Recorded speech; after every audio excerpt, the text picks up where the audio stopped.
try to understand the essence. What is Shabbat really about? If up until now we thought Shabbat was just a list of rules, you do this or you do that, behind those rules are some kind of ideas, concepts, principles of the way Judaism understands what Shabbat is supposed to mean. And our methodology is going to be from the Halacha of today to try to identify the principles, and then to take those principles and to reapply them to the circumstances of tomorrow. And that's the way that Halacha grows and develops over time. And that's the way I want to think about it now. The purpose of this session, I'm not sitting here as a posek halacha. I'm not sitting and telling you, you can do this and you can't do that.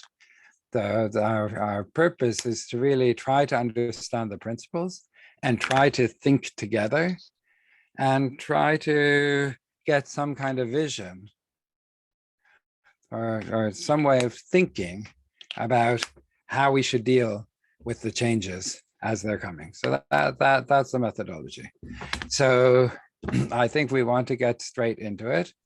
And the big question is, what is Shabbat about?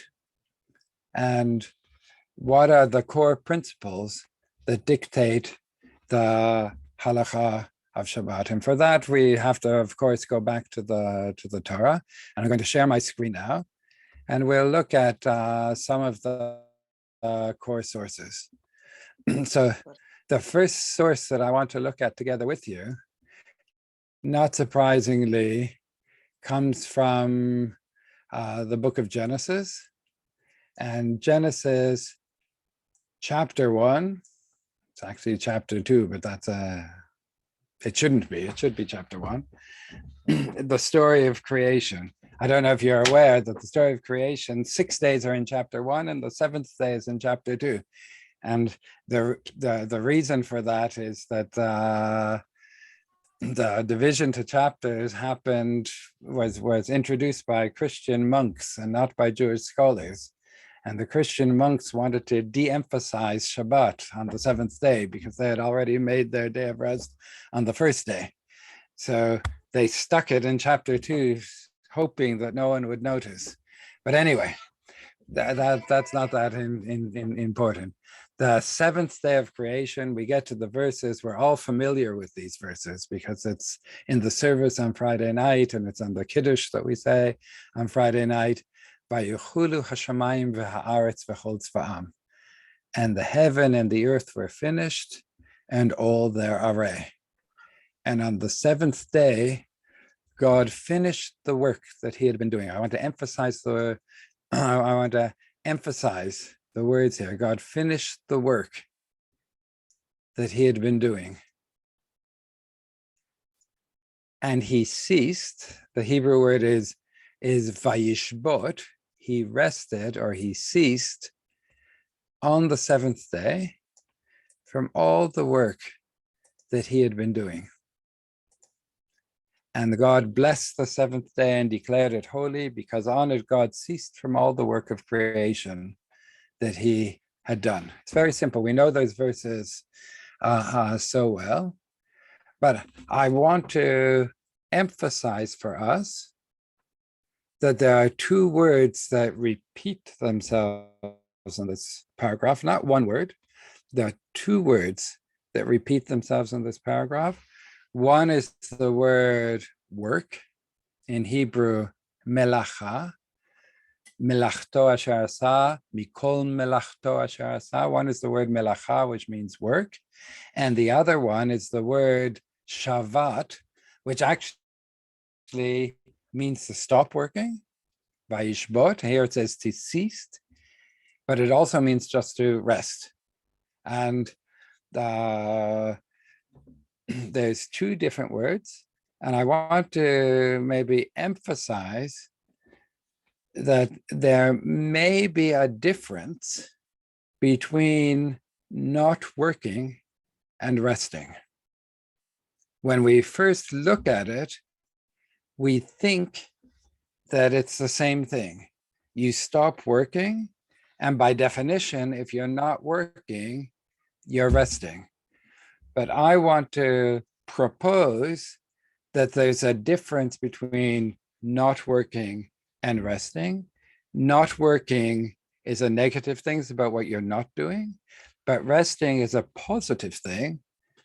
It's something positive you have to do in order to be in a stage of rest. Now, just to show that I'm not crazy and I'm not making it up, let's look at some other examples of where the Torah talks about Shabbat. Actually, Shabbat is mentioned more times than any other subject in the Torah. There are 30 different places in the Torah that that it mentions Shabbat. But let's look again, the famous bit. So this is Exodus chapter 20, and Exodus chapter 20. Dans le livre de l'Exode, chapitre 20. Saben de dónde. Paragraph. È un paragrafo assolutamente centrale. Remember the Sabbath day and keep it holy. 6 days you shall labor and do all of your work. There's that word. Work again, vasita kol melachtecha, that word melacha. But on the 7th day is a Sabbath of the Lord your God, you shall not do any work. You, your Quindi, son. di nuovo, le indicazioni sono di lavorare 6 giorni, il settimo giorno bisogna riposarsi, così come ha fatto Dio durante l'opera di creazione. Do melacha, you have to not do work, but you also have to do Shabbat. Always the pair come together. Or the one that will be more important to me in Exodus 23, where it says, Sheshet yamim tasem ma'asecha ubayom hashvi'i tishbot. Go to the English. 6 days do your work, but on the 7th day you shall rest. And I particularly like this one because the resting is the positive commandment. On the 7th day you shall rest, right? It's not where the other one, it says you don't work and then you'll be resting. But here there's a positive commandment. On the 7th day you shall rest. So there are 2 commandments on Shabbat. One is not to do work, and the second is to rest. And we'll develop those ideas later on.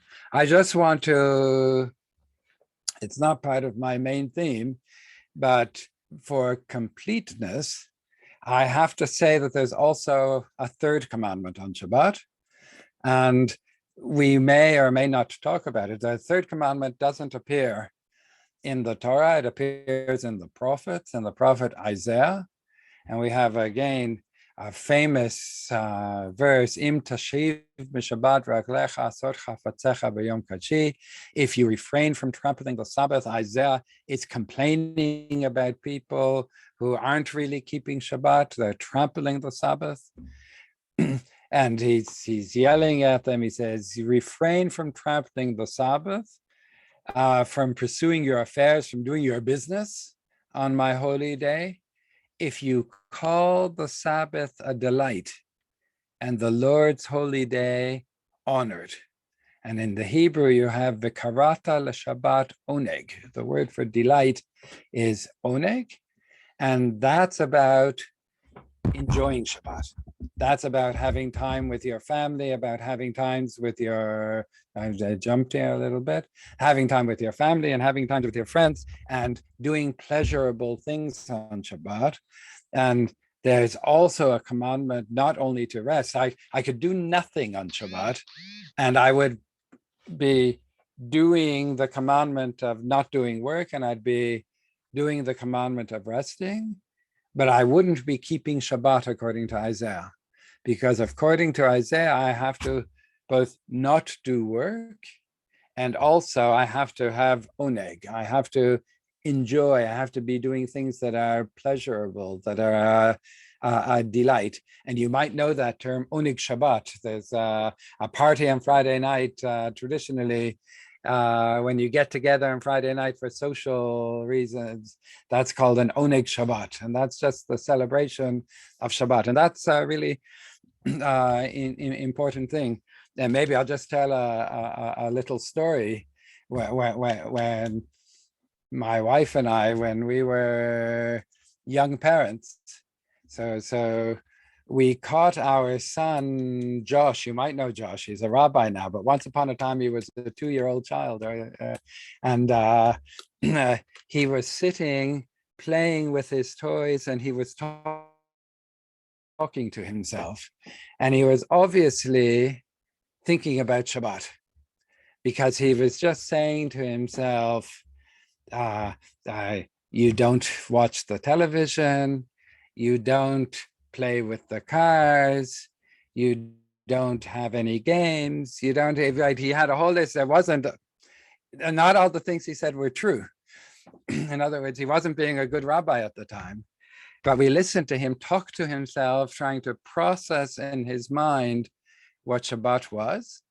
And we were shocked by everything that he was saying to himself was negative. There was nothing positive. It was all, I can't do this, I can't have fun, I can't have friends. It was all negative things, and we had forgotten the positive things.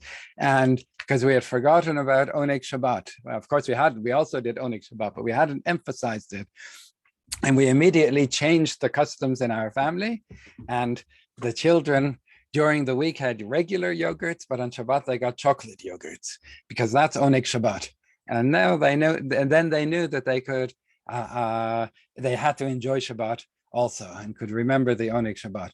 But the core principles of work, rest, and Oneg is really the definition of what Shabbat is.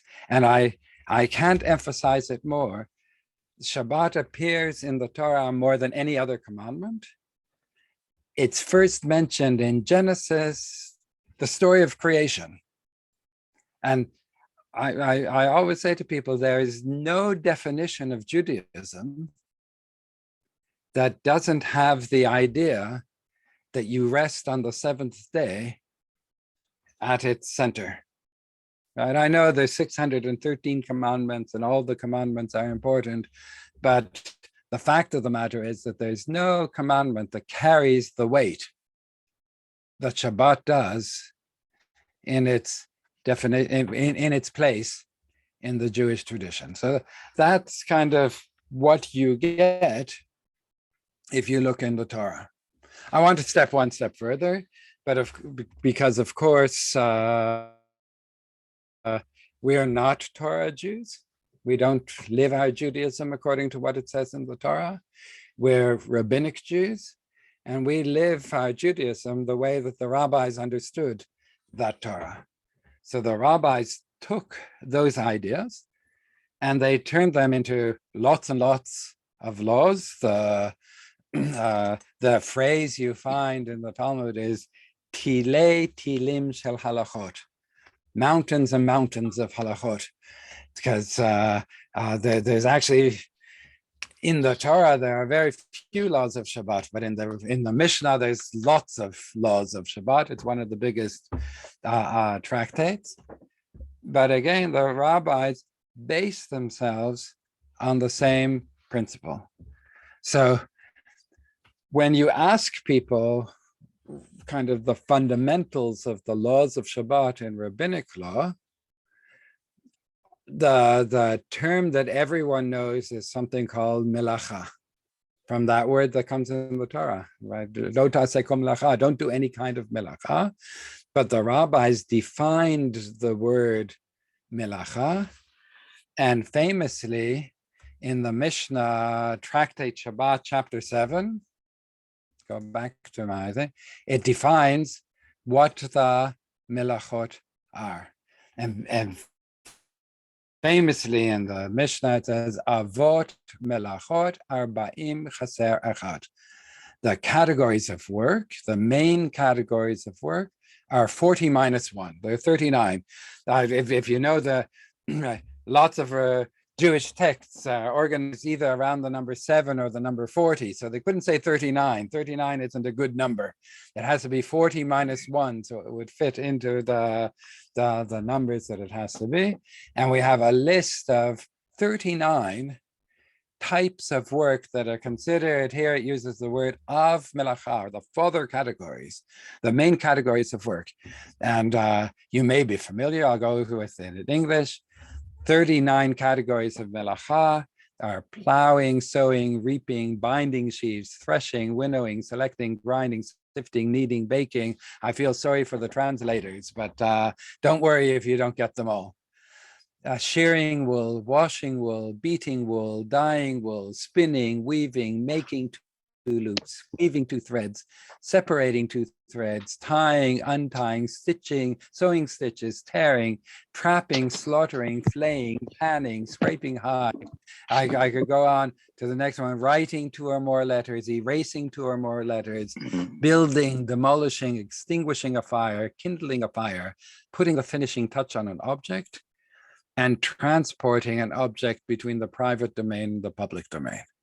If you go to the list, you'll see that that equals 39. And I just want a few comments on this list. The first thing, it's really important to emphasize that the vast majority of the things on this list have nothing to do with us. If people are so worried about 39 things to do on Shabbat, I really have to emphasize, I look at the screen at all the people watching today. How many of us, when's the last time you plowed the field? And when's the last time you were binding sheaves or winnowing or selecting or grinding or doing any of those things? So the vast majority of these things have very little to do with us, but in a more primitive society, these are things that are done. Again, just the story. Several years back, I was touring in Ethiopia, and we were driving by, and in a field we were going by, there was a group of men, and they were threshing and winnowing. I don't even know those things, but when you have the grain, you have the seeds are very difficult to separate from the grain. So threshing is when you beat it. So you beat the grain so that the seeds come off, and then you throw it up into the air, and the wind blows all of the bad bit away, all of the straw away, and just the seeds fall back to the ground. Che stavano mietendo un campo e stavano lavorando tantissimo per mietere questo campo e lasciare solo i semi, no? And they invited me. Alors, donc, j'y étais et ils m'ont invité à les rejoindre.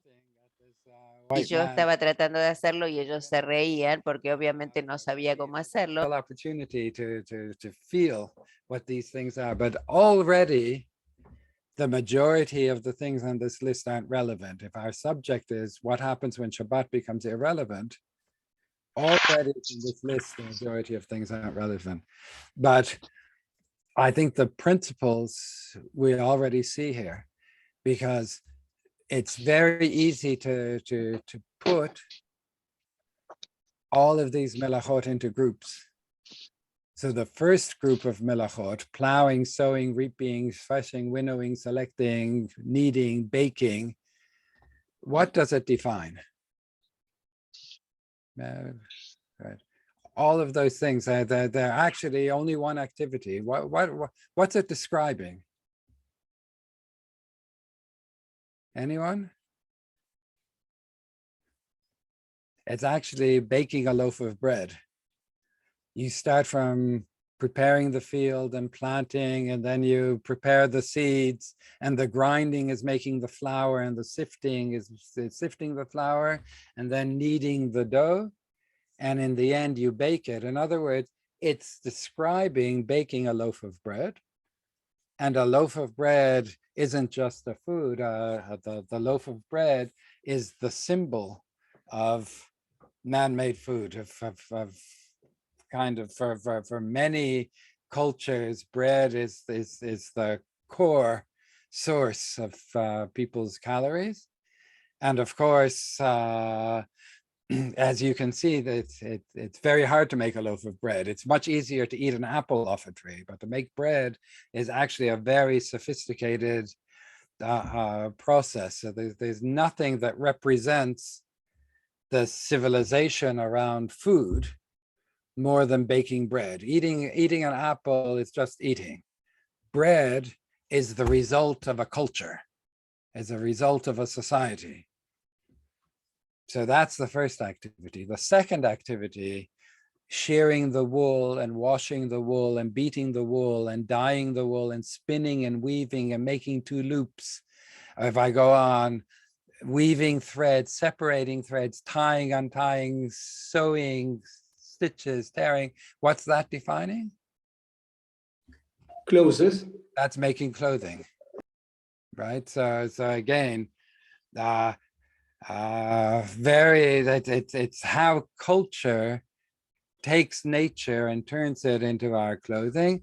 The clothing is actually more than that, because that's making wool clothing, and the next list is making leather clothing. So trapping, slaughtering, tanning, scraping the hide, making hide, cutting the hide to shape, that whole thing is making leather clothing. So these two things are all about clothing. And the last list, which is here, writing two or more letters, erasing letters, building, demolishing, extinguishing a fire, making the finishing touch. What activity is that?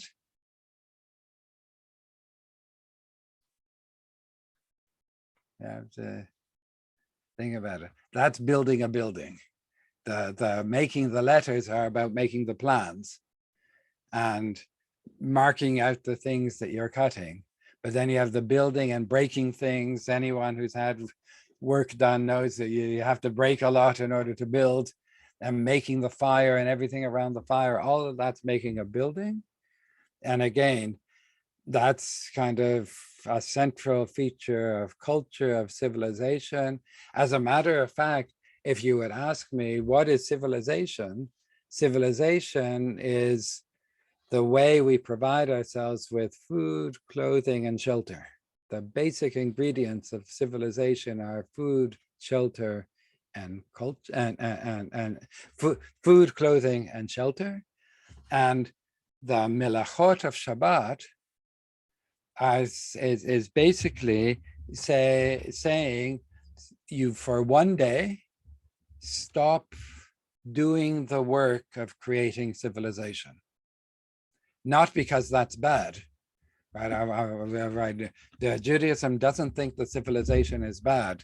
Judaism actually thinks that you have to spend 6 days a week doing civilization. Work is important, and civilization is important, but it's not everything. And this key idea is that we have our life of things, the things that we make, the objects that we own. All those are very important, but there's also a spiritual life. And the idea that you have to stop making for a day and sit back and have time to think, to have time to ponder, to have time for a spiritual life, thinking about the meaning of life, and time for your social life and for your relationships and for your friends. The world isn't about making things, and the world isn't about having things. The world is about having the quality of life, your spiritual life. And but again, I want to emphasize that even though there's kind of a dream in the time of the Messiah, it will be Yom Shekulo Shabbat. It will be a day which is all Shabbat. But there's no suggestion in Judaism that the regular weekday things are in any way bad, or that you shouldn't be doing them. It just thinks of a proportion of 6-to-1 is the right proportion for those things. Okay, so for the rabbis, melacha is very important, and if you ask anyone, they'll tell you that's what Shabbat is about. And our crisis is because if once upon a time there were 39 melachot, now there are very few. That if we look at the list again, the ones that really impact on us today is certainly writing and building and baking. Those things are things we do all the time, but many of the things on the list aren't that relevant today.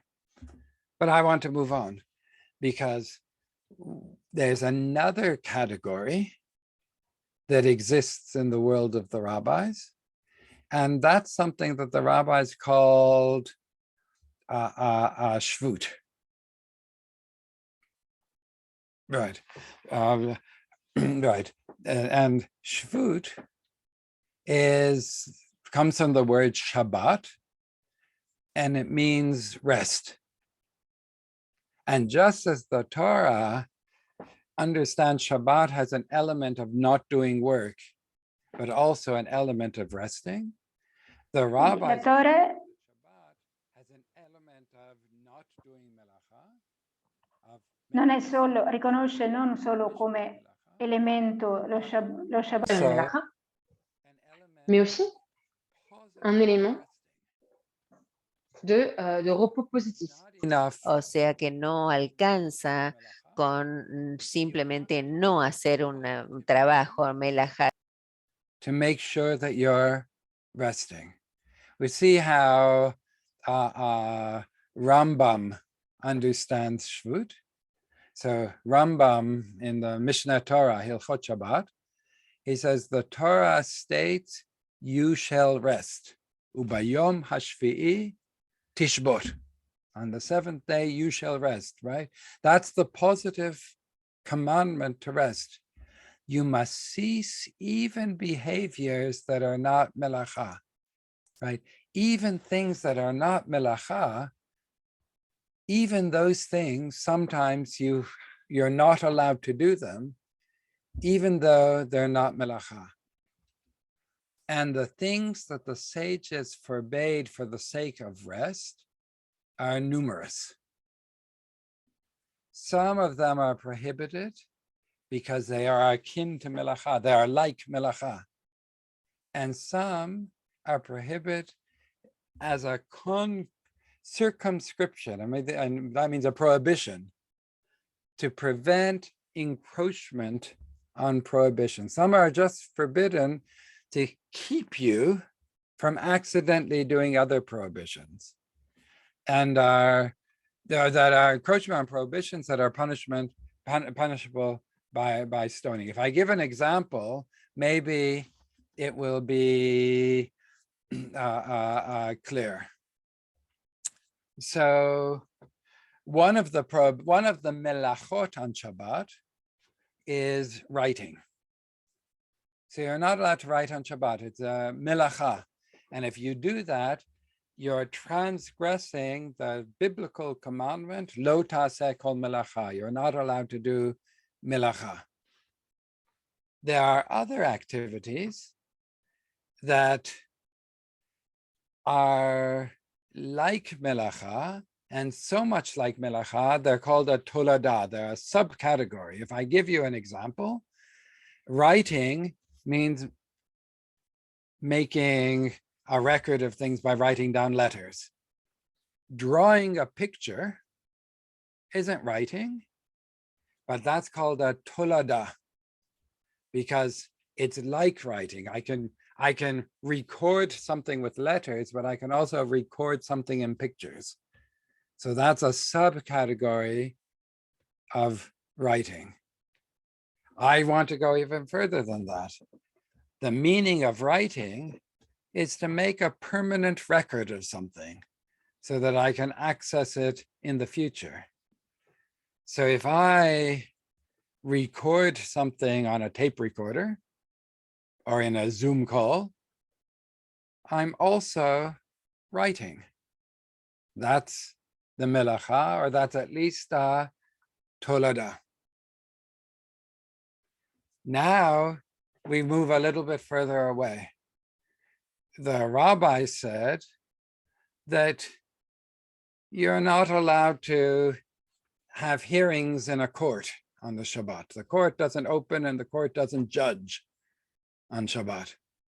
Why doesn't the court judge on Shabbat? The truth is, what's judging? You're listening and you're talking.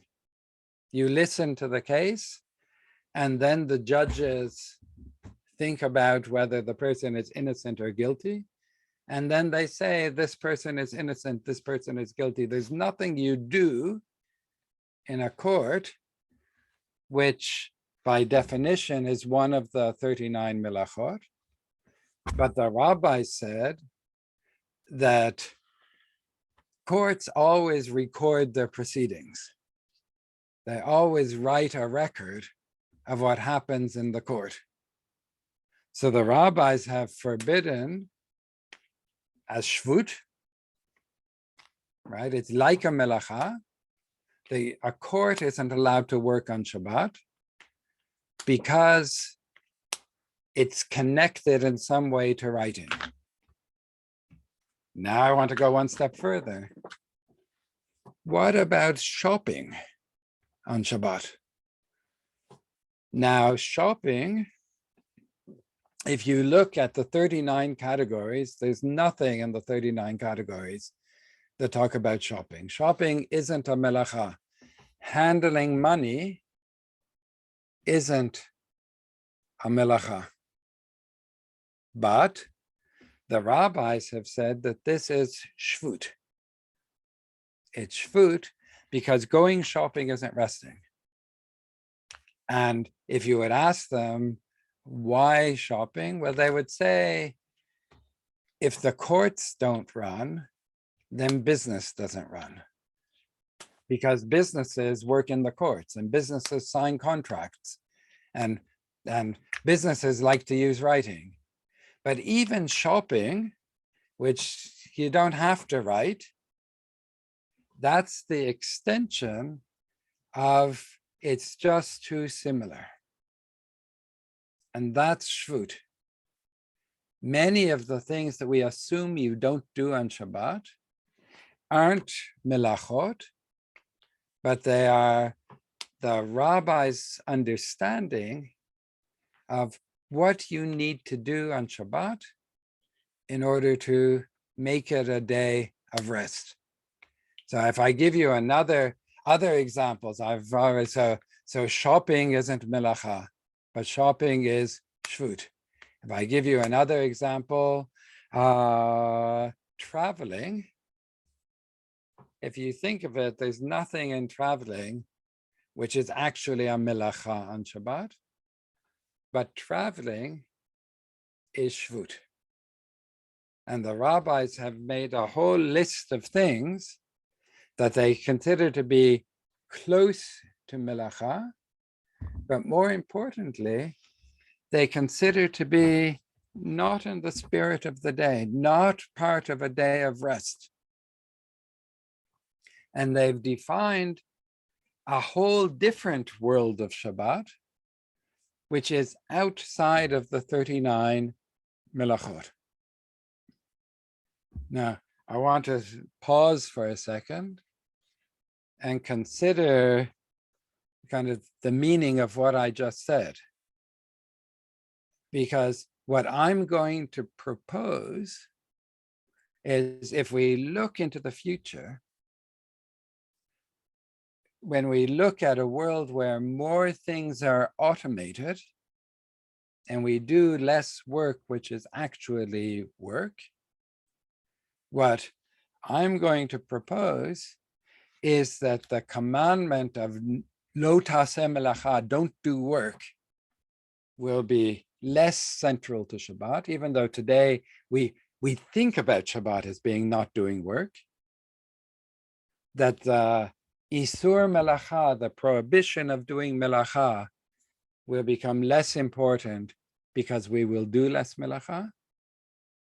But the question of Shvut, of resting, the commandment to make it a day which is a day different from any other day, in which we actively turn it into a day of rest, of spiritual life, of social life, that's going to become more important.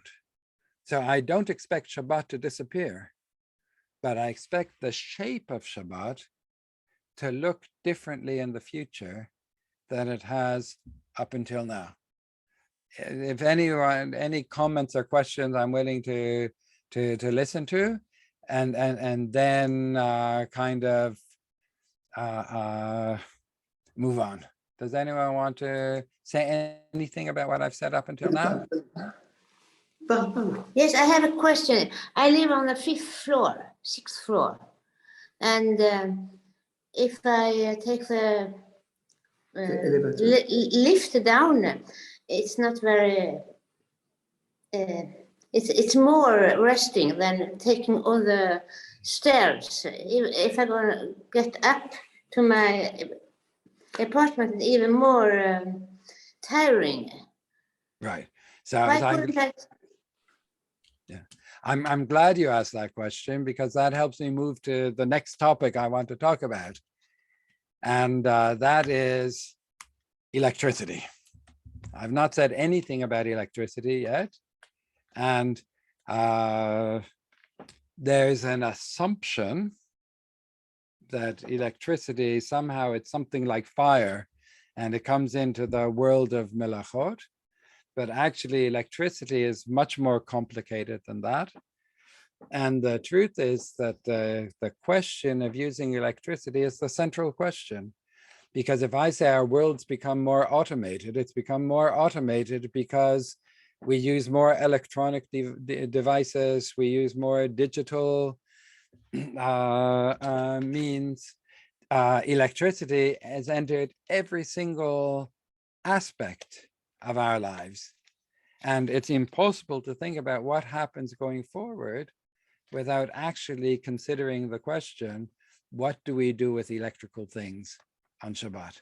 And your lift is just one example of the many, many, many ways that electricity impacts on our lives, right? And, I've already mentioned lights and light switches, but I could talk about fridges, and I could talk about televisions, and I could talk about telephones, and electric cars, and electric scooters and bicycles. There's so many different Tutto things. elettrico, motorini, biciclette. The key to the question of what the Shabbat of the future will look like is actually Quindi going to be to go back to the question of electricity. Quindi per tornare a capire veramente cosa sarà lo Shabbat nel futuro, dobbiamo tornare alla domanda: che cos'è l'elettricità? L'électricité dans le Shabbat moderne.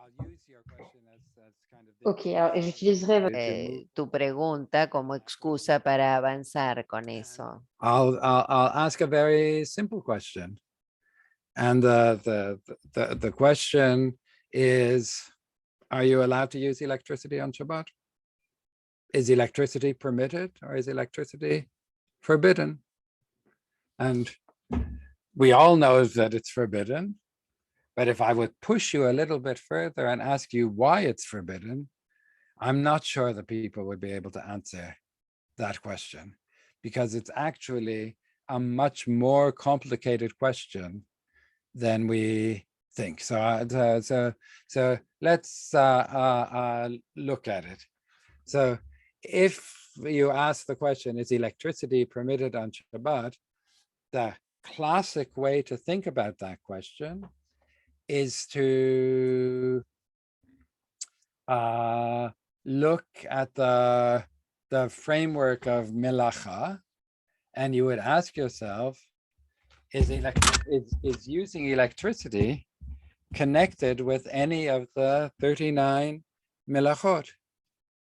And the truth is that it's not easy to connect using electricity to the melachot. And what people may not know is that when electricity was first introduced, and it's not that long ago, I don't know, 100 years, 150 years, I think that that's more or less the range of time that we're talking about. When electricity was first introduced, when the first rabbis started considering the question of using electricity on Shabbat, for the most part, they thought it would be okay, because it's not obvious how electricity is connected to any of the 39 melachot. And it was only at a second stage that the rabbis started to understand what electricity really is and the impact that it's going to have on society, that there was a move to make electricity forbidden. And even today, there's no real consensus on what the status of electricity is in Halacha, even though everyone knows you're not allowed to use electricity, and everyone will say that it's fire. I can tell you now that it's not fire. And even though the norm has been that we don't use electricity, it's not at all clear, if you look at the rules of Halacha, why that is the case. And I've pushed that a little bit further. And I will say that not everything electrical is the same. So there is more consensus about the rabbis that electricity, which is used for making light and heat, is more or less like fire. So if I give you an example, right, if I give you an example, an electric light bulb, not an LED light bulb like we have today, but the electric light bulbs that there used to be when we were growing up, or even 10 years ago, where you heat a filament to make it so hot that it gives off light and heat. Most poskim would say that is like fire. And there's more or less consensus that electricity, that an electric heater, electricity which creates heat and light the same way that fire creates heat and light, that's close enough to fire in order for it to be considered like fire. Where there's disagreement is, what about electricity that doesn't do heat or light, or does only heat, does only light? Heat, I think everyone considers like fire, like the lift in your building that we're talking about. And there, let me say 2 words about the thinking in the Orthodox world, and then I'll say a few words about the thinking in the Masorti world. In the Orthodox world, there are 3 schools of thought about the status of electricity that isn't connected with heat and light. There's a very important posek who lived in Bnei Brak called the Chazon Ish. And the Chazon Ish said that you're not allowed to use any kind of electricity in any way on Shabbat, because it's connected with the melacha of building. And why is that? Every time you turn on the switch, you're building a circuit, an electric circuit. And every time you turn off the switch, you're breaking the electric circuit. And therefore, when you turn something on, you're building. And when you turn it off, you're breaking. And both of those are melacha. And therefore, he said, any use of electricity is an extension of building, and it's forbidden on Shabbat. That was the Chazon Ish, and he defines really the position of Orthodox Jewry, and particularly ultra-Orthodox Jewry. The interesting thing about that is that if you look at any of the other poskim, they all say, we know that the Chazon Ish is wrong, but we'll follow him anyway. And why is the Chazon Ish wrong? The Chazon Ish is definitely wrong because his thinking makes no sense whatsoever. Because if it's true that every time you close the circuit, you're building the circuit, then every time you open a door, you're breaking the wall. And every time you close the door, you're building the wall. And every time you turn on the tap, you're making a pipe. And every time you close the tap, you're breaking the pipe. It's obvious that that's nonsense. That the right way to view it is that you have a door in a wall and it has an open position and it has a closed position, and both of those are built. And you have the circuit in the wall and it has an on position and it has an off position, and both of those are built. But in the Orthodox world, they all say, we know that that makes no sense, but the Chazon Ish was very important and we're going to respect him anyway. But that's position one. Position two is, I forget the name, just went out of my head the second. It might come back to me later. But the position two is that using electricity isn't a melacha, but it's connected with something, it's prohibited because of something called mulid, which is creating a new thing, which is one of the categories of shvut. I already talked about shvut being a rabbinic category of things that are like melachot. And within the categories of shvut, it's creating something new called mulid. And when you turn on the light and the light comes out of nowhere, that's like creating a new thing. And there are many people who understand that you can't use electricity because of this mulid, of this creating a new thing. An interesting difference between the two is that for the Chazon Ish, turning on a light is forbidden and turning off a light is forbidden. One of them is building and one of them is breaking. But for the second category, turning on a light is forbidden because it's creating something new. But there's nothing wrong with turning off the light, because there's not a shvut of dying, I don't know, creating than uncreating. There's no opposite to that position. But many people take that position. And the third position is Rabbi Rabinovich, who was the Rosh Yeshiva in Ma'ale Adumim, who had a lot of impact on Orthodox thinking in Israel.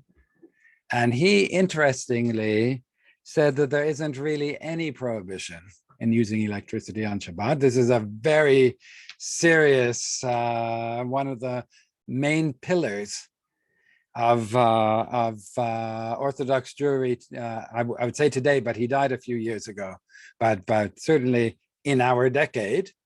And he says there really isn't any prohibition about using electricity if it doesn't have light and heat, right? If it isn't like fire. And the only reason we don't do it is something called uvdin dechol. Uvdin dechol means it's too everyday. It's kind of Shabbat needs to be special. And we don't do our everyday things on Shabbat. And in order to keep Shabbat different, we don't use electricity. But I just want to point that a melacha is a serious prohibition. A shvut is also serious, but it's rabbinic. It's not from the Torah. And uvdin dechol is even less than that. It's kind of, it doesn't feel right. It doesn't look right. And to have such an important authority to say that is really very significant. And we can see that even within the Orthodox world, even within the ultra-Orthodox world, there are areas of leniency around electricity that we don't pay attention to. For instance, no one says that you can't use a hearing aid on Shabbat, even though a hearing aid is an electronic device. But, and you would, if you would ask them, why can you use the hearing aid? They say, well, it's really important that people can see. It's a matter of human dignity, that people being able to hear. And ultimately, it's just electricity and it doesn't matter, right? They know that to be lenient, they can be lenient because the prohibitions around electricity are actually less than we think they are. So my suspicion going forward is that that as the world changes, melacha will become, of course, melacha will be forbidden, but fewer things will come into the category of melacha. But we'll see the shvut becoming more important. Indeed, as two of the three positions about electricity are really about shvut prohibitions and not about melacha prohibitions. I see I'm running out of time and I've not even begun to speak. So I'll take another 5 minutes and I just want to say a few words about Masorti thinking, because that's what we're really supposed to be talking about. So in the Masorti movement, you have something called the CJLS, the Committee of Jewish Law and Standards, which debates questions of halacha, of setting the boundaries of halacha for the conservative movement. And there have been, from the 1950s, already questions about using electricity. And there are current things on the agenda of the law committee today. So in the 1950s, they were talking about turning on lights and using video cameras to record and those kinds of questions. But on the agenda today, there are questions like electric cars. Is using an electric car different than using a petrol car? The answer is absolutely yes, because a petrol car has sparks and fire and an electric car doesn't. And even questions about what happens if you don't even drive the car, if the car drives itself, what's its position? So there are interesting questions today. And to summarize, the view in the Masorti movement is that electricity itself isn't to be viewed as an isur melacha. It's not a melacha, but it is definitely an isur shvut.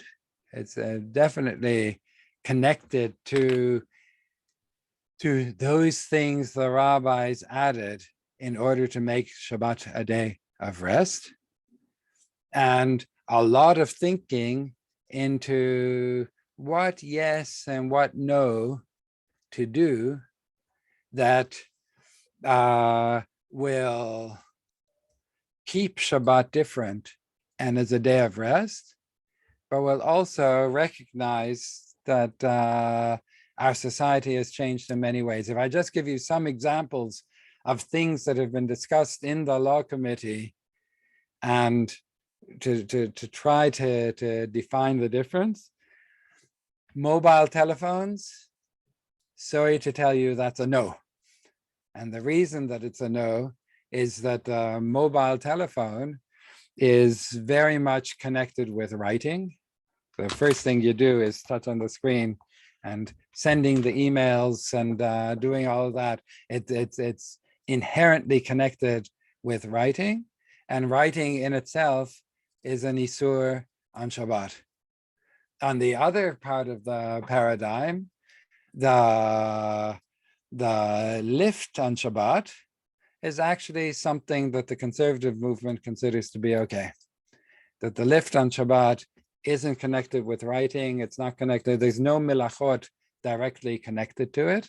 So the only problem will be the isur shvut, but much like the hearing aid, the hearing aid is a matter of human dignity. If a person lives on the 20th floor, it's more like Shabbat to go up in the lift than it is to walk the 20 flights of stairs. So the view in the law committee is that the lift is actually going to be okay. And other examples of things, I just say the dilemma of any observant Jew is, how do you go to a hotel on Shabbat? You go to a hotel, once upon a time there'd be a key for the door, but now it's an electronic key. Are you allowed to use that electronic key on Shabbat? The Orthodox would say no, because the Chazon Ish said that anything electrical is forbidden because it's building. But in the conservative movement, right, a key is permitted on Shabbat, so an electric key is permitted on Shabbat. The electricity in itself isn't inherently wrong.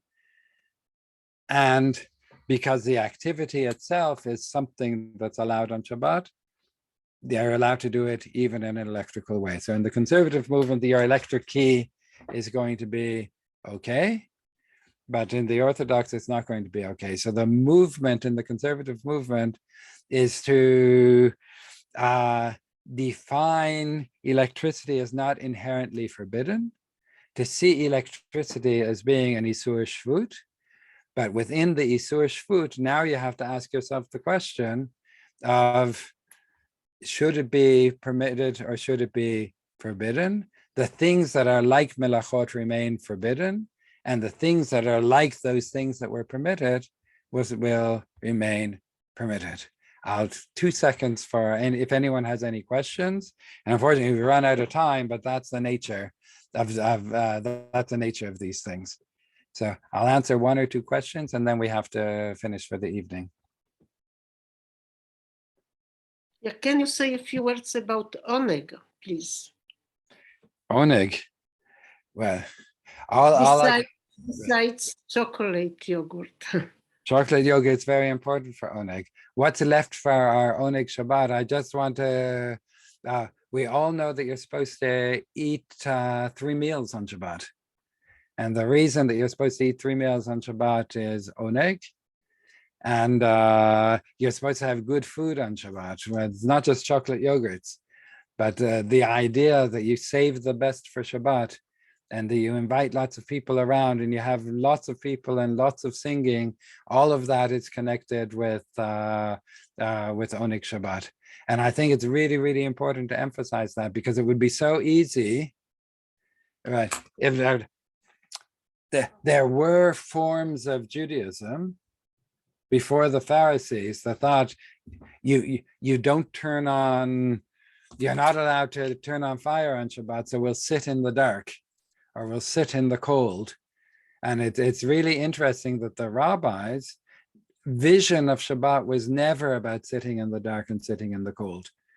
And the rabbis, the earliest forms of rabbinic Judaism were about, how do you modify the rules of Shabbat so that it's a day of oneg? And if I would just give one example of that, and maybe the first innovation of rabbinic Judaism was that instead of sitting in the dark on Shabbat, because it says, Lo tivaru eish b'chol moshvotechem b'yom Shabbat, don't light a fire in any of your places of residence on the Sabbath day. And the rabbi said, well, that means you're not allowed to light the fire on Shabbat, but you can light the fire before Shabbat, and then it can be warm and you can have light if you light the fire before Shabbat. And they introduced the custom of lighting candles before the beginning of Shabbat. We don't light candles on Shabbat. We light candles before the beginning of Shabbat, so that the fire can continue over into Shabbat, so we can have Oneg Shabbat. And the symbol of Shabbat for rabbinic Jews is actually Shabbat candles.